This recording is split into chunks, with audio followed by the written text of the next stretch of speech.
This podcast was produced by OAR FM Dunedin with support from New Zealand On Air. Kia ora, and welcome to Diversity Dispatch, your local queer radio show. We're your hosts, Ricky and Percy, and we're here to bring you the latest in Dunedin queer news, community projects, events, and more. Sit back, relax, and tune into our fortnightly show hosted on OAR FM. Let's get started. Heyo. Kia ora. What's cracking? Oh, just getting ready to leave the country. No big deal. How is that going for you? It's very stressful. I hate applying I just hate the entire visa application process. It's awful. I can relate because I'm the type of person where, because my attention span can fluctuate so much, there's this underlying fear that I've forgotten one really important step of the process. Yeah. No, I'm like, this is suspiciously easy. I definitely forgot something. Yeah. Yeah. No, every time.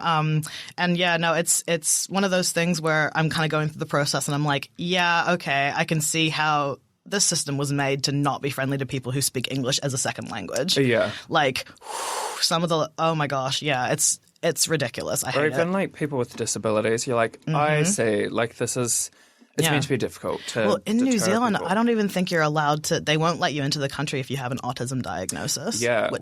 That's literally the exact reason why I do not have one. Yeah. Because like, I know some people like, it can be seen as problematic to announce or identify as a person with autism without having a diagnosis. But I'm like, I've experienced autistic burnout, but also like I've gone down the rabbit hole being like, let's look at all of the symptoms or, expressions. And I'm like, well, I have 1, 2, 3, XYZ, bow. Yeah, and I think it's like one of those things, because I say this quite a lot to people who are like, oh, should I get a diagnosis or should I just leave it? And I'm like, if you don't feel like getting a diagnosis would help you access specific resources or support, or like, you already have like adequate support systems and you don't need a diagnosis to sort of continue with those, then don't bother because it's going to mess up your medical records. Exactly. Like if it's purely just like, I just want to know for me. Yeah, like self-validation. Exactly. Like the diagnosis comes with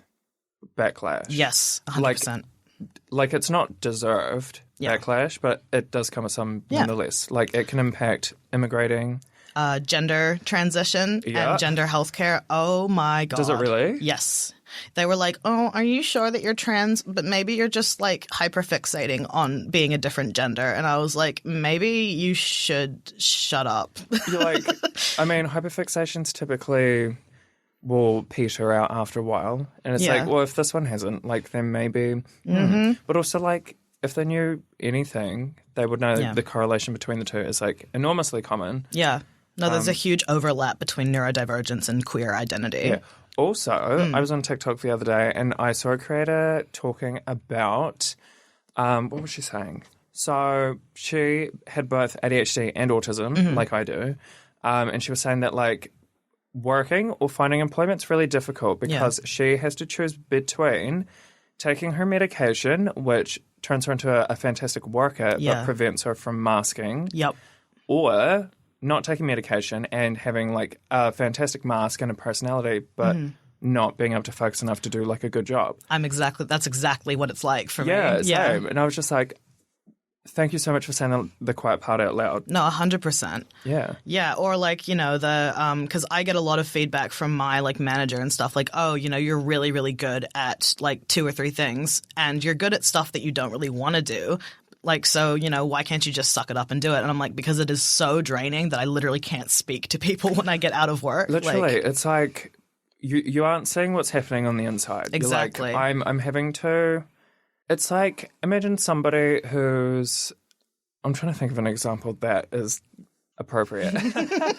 Or like, imagine you've had 3 coffees and you're like super energetic, and then somebody's just like, right, you have to sit still for 8 hours.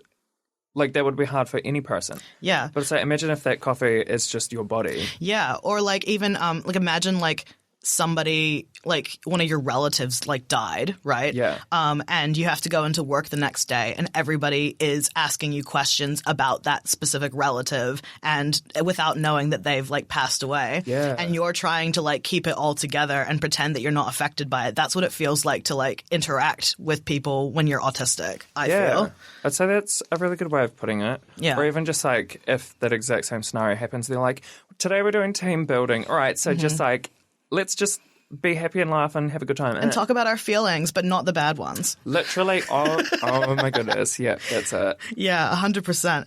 All right. So that was a fun little intro. Today we're going to talk about the 4B feminist movement in South Korea. So I actually didn't know about this until like last week. So I probably won't take like the helm on this one. But do you want to kind of give us a wee intro, Ricky? Yeah. So the 4B movement in South Korea is a feminist response to misogyny because, there is, like, obviously this is all coming from a point of view of somebody who does not live in South Korea. Yeah. And I am also not a woman. However, just from, like, the media that I've seen and things like that, so essentially the misogyny in South Korea is really quite bad. So there's been a lot of revenge porn type and stuff. And the surveillance stuff too, exactly, right? like hidden cameras and stuff, and like enormous invasion of privacy against women, and also just like in instances where women may need to go to the police, right? And the police are just like, oh no, like it's really quite difficult to be a woman in South Korea. Yeah. And the 4B movement is basically a feminist response, which like B is essentially the Korean word for no. So the 4Bs basically mean the 4 no's. Yeah. So those 4 no's include no to heterosexual marriage, no to like having children within like a heterosexual context, no heterosexual dating, and also no heterosexual sex. Yeah. So it's basically women completely abstaining from interactions with straight men. Right. Which makes a lot of sense because it's if interacting with them is so unsafe for you, of course you would do that. And so this movement sort of started in 2019. And now it's sort of gotten a bit more attention from, say, the West and stuff like that. People are picking up on it and identifying with the values. And in Korea, South Korea now, they've been experiencing a massive drop in... Like birth rate? Yes, exactly that.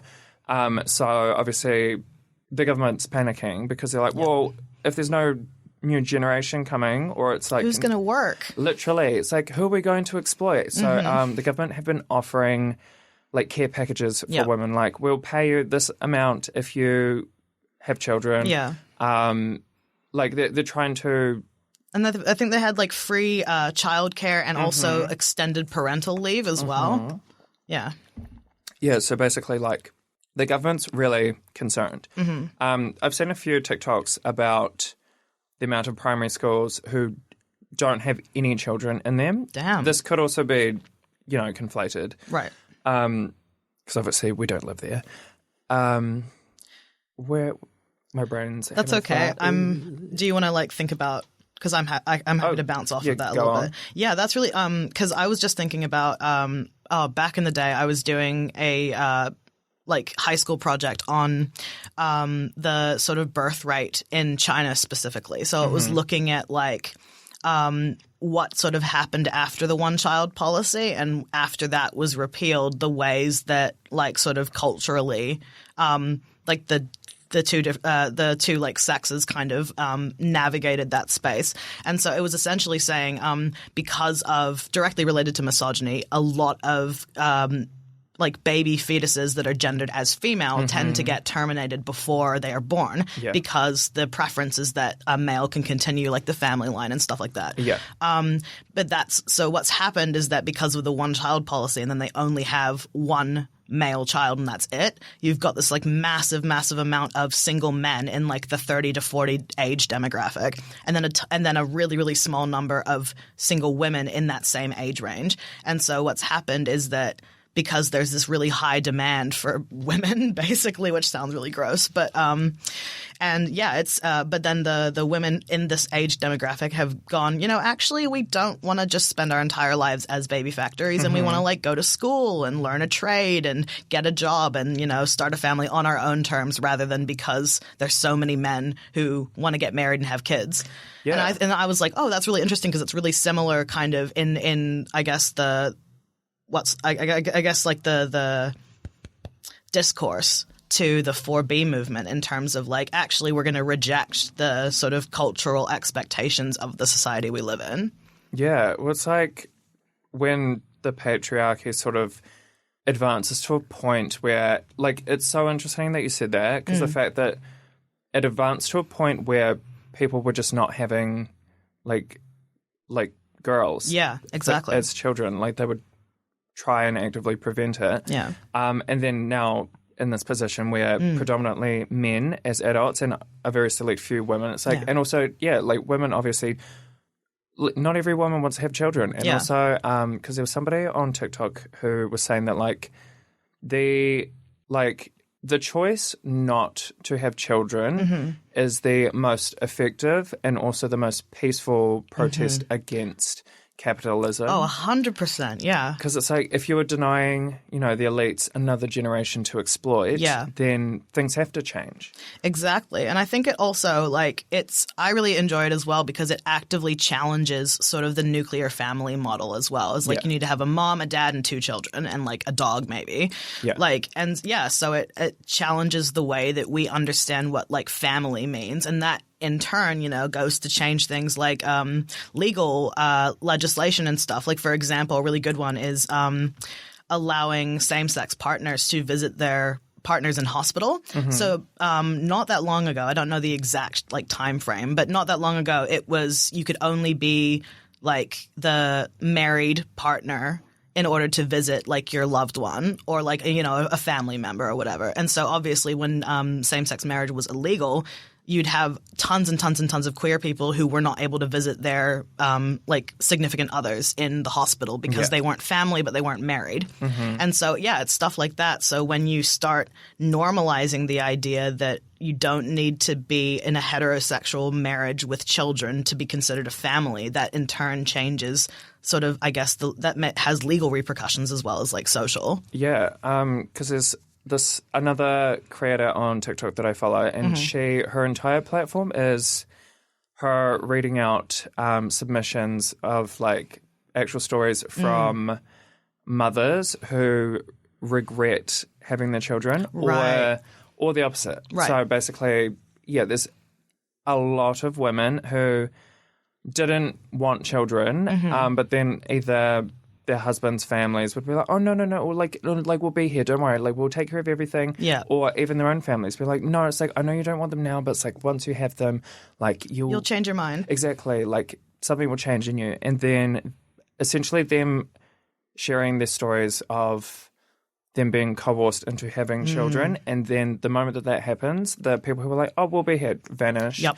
They're not there to help. Yep. All of a sudden, you're stuck at home, kin-keeping forever. Yeah. And typically the husband will just not there's just a massive change in character where it's just like, no, I'm going to work all the time. It's like, well, your job is to have children, to look after them and to clean and to cook and not to work and to just stay home and be my wife. And that's not even like considering things like postpartum depression and psychosis and stuff like that. Like, I know that my mother like really definitely wanted to have my brother and I, but she also like really struggled with the postpartum kind of depression side of it. And so even if you do want kids, you can be put in a position where you don't actually, your brain is not producing the chemicals that make you feel, affection and love towards your child, because that's just, brains are weird and humans are weird like that. And also like having a mother that is so drained and so upset with a newborn can affect the development of the baby. 100%. So it's like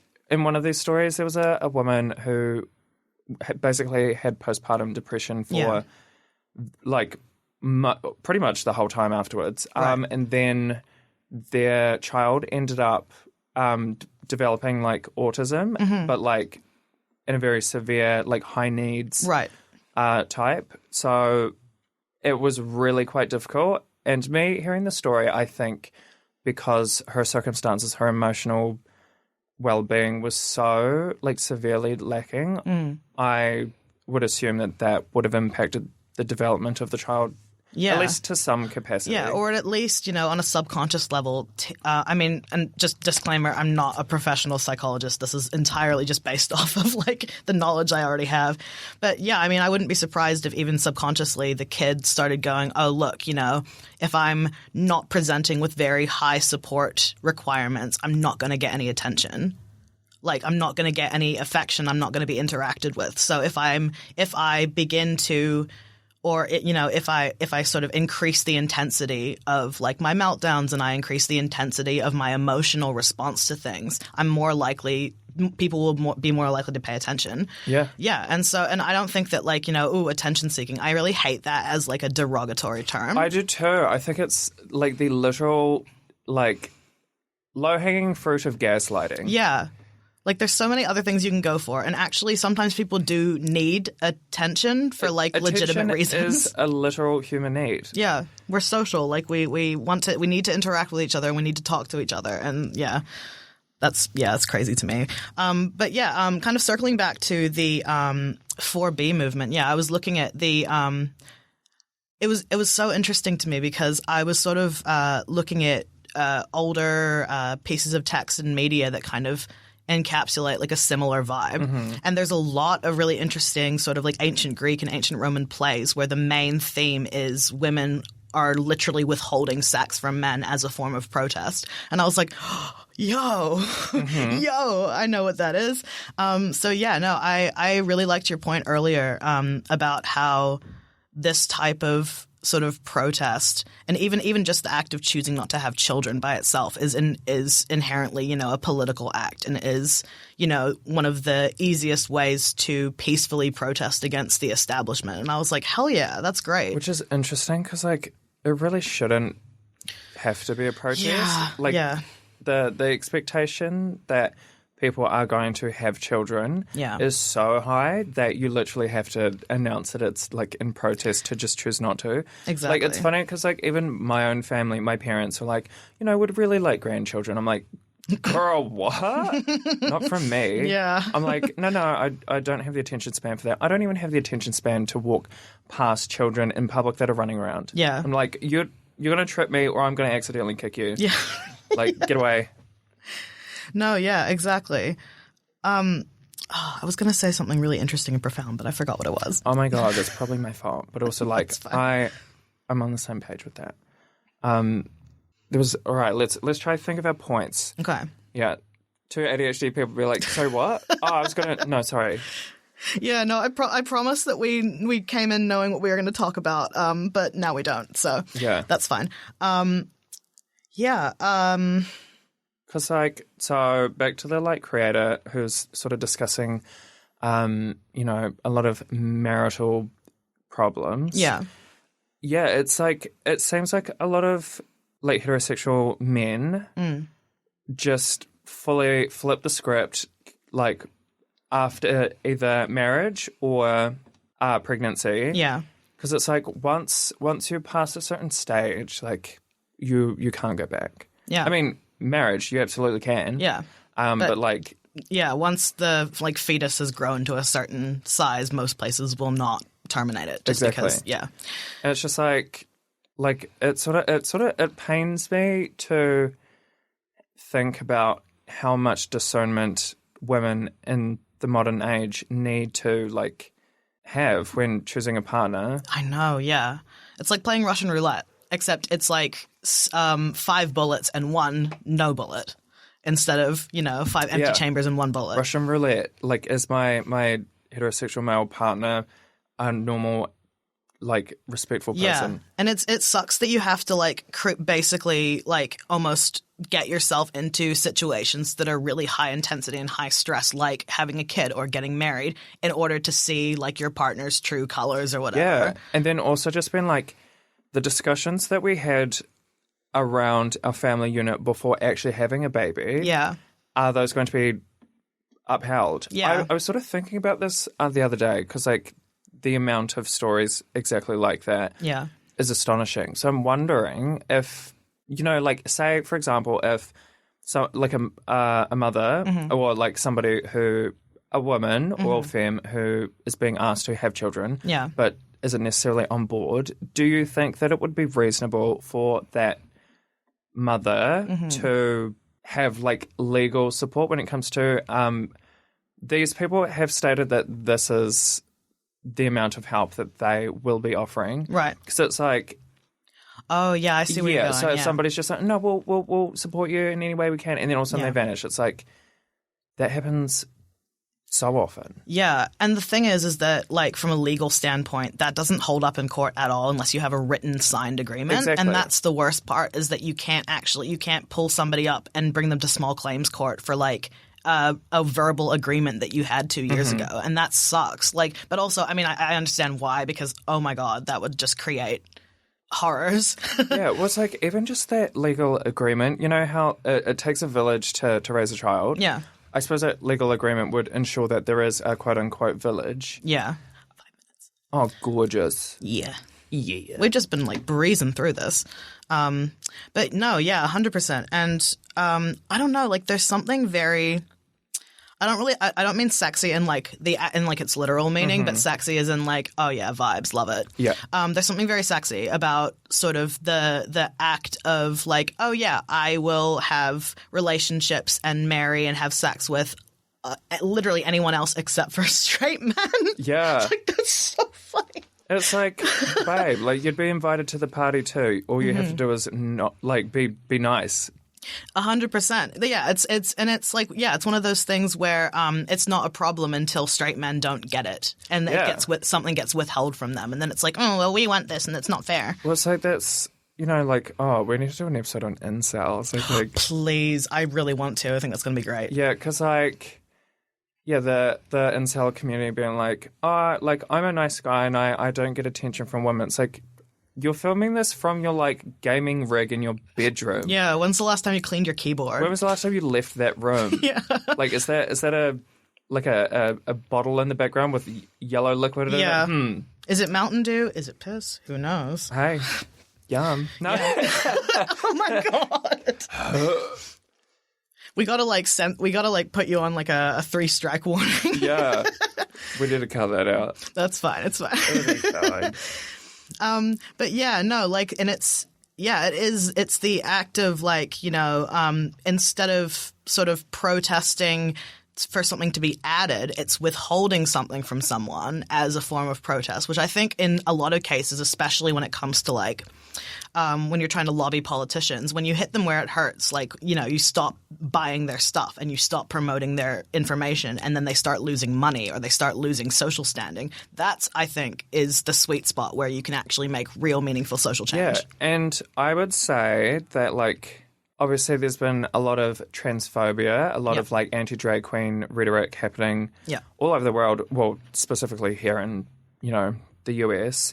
But it's like, it is within the government or like political bodies' best interest for queer people to not be allowed to partner up with each other, because if that's the case, then they are forced to have heterosexual relationships, which should, like, you know, increase the amount of offspring that would happen. So it's like, it makes sense to me that with the like plummeting of the next generation, that now all of a sudden they're you know, getting their pitchforks ready to be like, no, you have to be straight because we need people.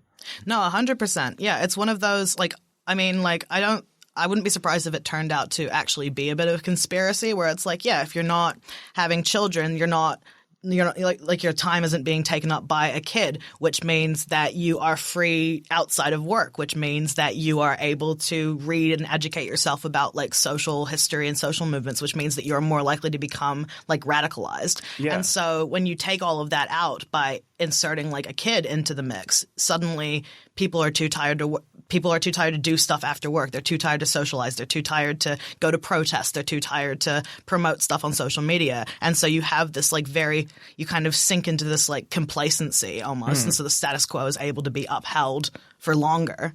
Yeah, it really seems like baby trapping is just the most effective weapon against women in the modern age. No, 100%. And like the fear of, for a lot of like, I know at least like with like the trans mass community, the fear of being stuck with a child that we did not want because the laws in the place that we live won't prevent us from getting an abortion is like in itself like a horror, basically, you know? Yeah. And I know that that's not like necessarily something that everybody feels, but I know that a lot of people who get gender dysphoria and were assigned female at birth have this like really intense like, oh my God, what if I get pregnant? And it's like if you live in like, for example, a red state in the US, it's like you're screwed. That's it. Like How...